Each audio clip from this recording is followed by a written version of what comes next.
কৃষক মুক্তি সংগ্ৰাম সমিতি, ছাত্ৰ মুক্তি সংগ্ৰাম সমিতি আৰু জাতীয় যুৱ বাহিনীয়ে যৌথভাৱে 48 ঘণ্টাৰ কাৰণে জুবিনদাৰ ন্যায় প্ৰাপ্তিৰ দাবীত আমাৰ এই অনশন কাৰ্যসূচী ৰূপায়িত হৈছিলে আৰু আজি শেষ হৈছে। শেষ হোৱাৰ পাছত আমি এতিয়া সমদল বাহিৰ কৰিবৰ কাৰণে আগবাঢ়িছোঁ আৰু আমাৰ এটাই কথা যে জুবিনদাৰ ন্যায়ক লৈ কোনো ধৰণৰ ৰাজনীতি নহ'ব। যিসকলে চৰকাৰত আছে আমি সকলোৱে জানো যে মুখ্যমন্ত্ৰীগৰাকীক যদি আজি সোধে আপুনি কোন দলৰ মুখ্যমন্ত্ৰী, তেওঁ পোনচাতেই ক'ব যে মই বিজেপি দলৰ মুখ্যমন্ত্ৰী। প্ৰধানমন্ত্ৰীক যদি সোধে আপুনি কোন দলৰ প্ৰধানমন্ত্ৰী, তেওঁ ক'ব মই বিজেপি দলৰ প্ৰধানমন্ত্ৰী। আৰু সেই দলটোৱে যিটো দলৰ দ্বাৰা এখন চৰকাৰ চলি আছে, যিটো দলে পঞ্চায়তৰ পৰা ৰাজ্যৰ পৰা কেন্দ্ৰলৈকে চৰকাৰৰ নেতৃত্ব দি আছে, সেই দলটোৱে আজি 1 মাহৰ পাছত ৰাজপথলৈ ওলাই আহি তেওঁলোকে কৈছে যে এতিয়াহে হেনো প্ৰকৃত জুবিনদাৰ অনুৰাগীসকল ৰাস্তালৈ ওলাই আহিছে। তাৰমানে পোনচাতে তেওঁলোকে লাখ লাখ মানুহ, যিবিলাক মানুহে জুবিনদাৰ ন্যায়ৰ কাৰণে ৰাজপথত ওলাই আন্দোলন কৰিছে এটা মাহে, তেওঁলোকক বিজেপিয়ে অপমান কৰিছে আৰু তেওঁলোকে নকল জুবিনদাৰ অনুৰাগী বুলি কৈছে। এই কথাটোৱে বিজেপিয়ে অসমৰ ৰাইজক অপমান কৰিছে। দ্বিতীয় কথাটো হৈছে আপোনালোকে জানে, তেওঁলোকে আজি স্বীকাৰ কৰিলে যে 1 মাহ দিনে মুখ্যমন্ত্ৰীয়ে যে তদন্তৰ নামত ভেকু ভাওনা কৰিলে, এই কথাটো আজি বিজেপিয়ে প্ৰকৃত অনুৰাগী ওলাই আহি আজি ন্যায় বিচাৰিছোঁ বুলি কোৱাৰ লগে লগে এই কথাটো প্ৰমাণ হ'ল।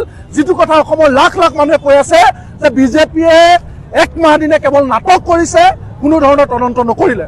আৰু আটাইতকৈ ডাঙৰ কথা, কোন মানুহজনে কৈছে নলবাৰীত যিজন মানুহক জুবিনদাই জীৱিত কালতে তেওঁক মূল্যায়ন কৰি থৈ গৈছিলে, প্ৰথমে গৰু বুলি কৈছিলে, এতিয়া গৰু চুৰ ওলালে, সেইজনে নহয় জানো জয়ন্ত বৰুৱা ডাঙৰীয়া?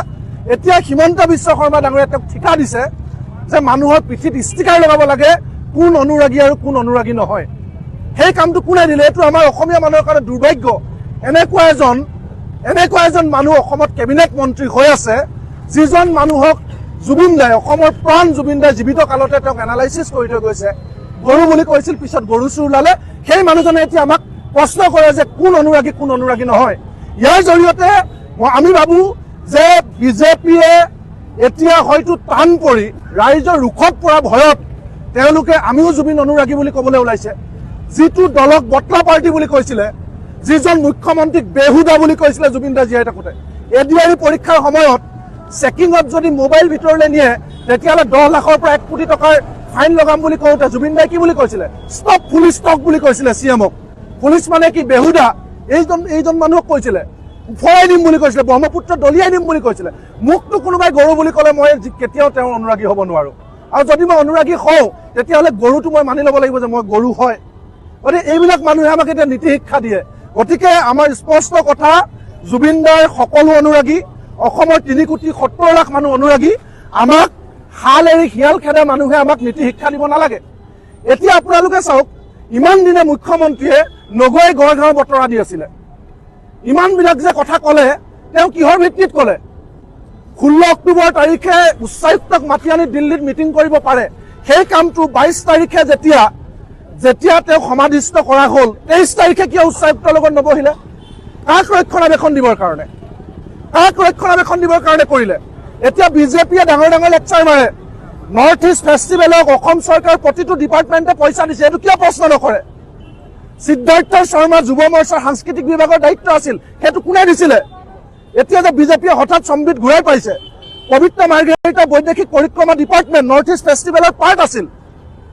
এই মানুহজন পবিত্ৰ মাৰ্ঘেৰিটা, তেওঁকতো একদম ছুপাৰমেন টাইপত ইলেকশ্যন লেখেলাকে বৈদেশিক মন্ত্ৰী পাতিছিল, তেওঁকতো কেবিনেট মন্ত্ৰী পাতিছিল। তেওঁ এতিয়া কিয় মনে আছে? মানুহে সন্দেহ কৰিছে এই যে কনস্পিৰেচি আছে, কোনোবাই হত্যা কৰিলে নেকি, তাৰ সন্দেহৰ অন্যতম মানুহ পবিত্ৰ মাৰ্ঘেৰিটা। কাৰণ পবিত্ৰ মাৰ্ঘেৰিটাই কিয় মনে আছে? বৈদেশিক মন্ত্ৰী, তেওঁতো ছিংগাপুৰৰ লগত যোগাযোগ কৰিব লাগিছিল। ইয়াত ভাত খাবলৈ, ভোজ খাবলৈ ইয়াত বহি আছে নেকি মানুহৰ অসমৰ মন্ত্ৰী হৈ? তেওঁ কিয় নকয়? তেওঁ আজি নলবাৰীত আন্দোলন কৰিবলৈ গৈছে, লাজ লগা নাই?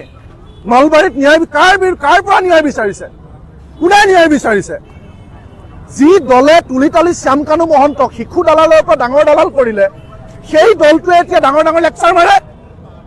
আমাৰ চাওক, স্পষ্ট কথা, আমি কোনটো কথা কৈ আছো? আমি দুটা কথা কৈ আছো। জুবিনদাৰ বিষয়টো দুটা পৰ্ব আছে। এটা পৰ্ব হৈছে পাৰ্থিৱ শৰীৰ ঘূৰাই আনি দিল্লীলৈকে আনিছে, আনি গুৱাহাটীলৈ আনিছে, গুৱাহাটীলৈকে আনি আপোনাৰ সৰুসজাই ফিল্ডত ৰাখিছে, তাৰপৰা সোণাপুৰত সমাধি কৰিছে, সেইটোৰ লগত ন্যায়ৰ কোনো সম্পৰ্ক নাই। সেইটো কৰিছে মুখ্যমন্ত্ৰীয়ে, ঠিকে আছে, তাৰ কাৰণে মানুহে ধন্যবাদ দিছে। কিন্তু ন্যায় প্ৰক্ৰিয়াটো কি হ'ল? কি কাৰণে 1 মাহৰ পিছত গৈছে? এতিয়া 1 মাহৰ পিছত যদি যায়, এইটোতো নামকে ৱাস্তে মানুহক দেখুৱাই যোৱা হৈছে, তাত কি পাবগৈ? যদি বিষ খুৱাই দিছিলে, সেই বটলটো এতিয়া পাবগৈ নেকি মাহৰ পিছত? অভিযুক্ত পিটপিটাই ঘূৰি ফুৰিছে প্ৰৱাসী অসমীয়া, এজনকো গ্ৰেপ্তাৰ নকৰিলে। সেই প্ৰৱাসী অসমীয়া সাক্ষী প্ৰমাণ নষ্ট কৰি ঘূৰি ফুৰিছে। এই গোটেই কথা বতৰাবিলাক তল পেলাবৰ কাৰণে এতিয়া চৰকাৰৰ বিৰুদ্ধে চৰকাৰে যিটো আন্দোলন কৰিছে, এই আন্দোলনৰ পৰা সকলো অসমবাসী ৰাইজক সাৱধান হ'বৰ কাৰণে আমি আহ্বান জনাইছোঁ। নহ'লে এওঁলোকে জুবিন দাক আকৌ হত্যা কৰিব, হত্যা হোৱা মানুহজনক আকৌ হত্যা কৰিব। তেওঁলোকৰ পৰা সকলো অসমবাসী ৰাইজক আমি হাতযোৰ কৰি বিজেপিৰ এই ময়ো অনুৰাগী আপুনিও অনুৰাগী এই শ্লোগানৰ পৰা আঁতৰি থাকিবৰ কাৰণে বিনম্ৰভাৱে আহ্বান জনাইছোঁ। জুবিন দাক আকৌ হত্যা নকৰিবৰ কাৰণে মুখ্যমন্ত্ৰীক আমি আহ্বান জনাইছোঁ।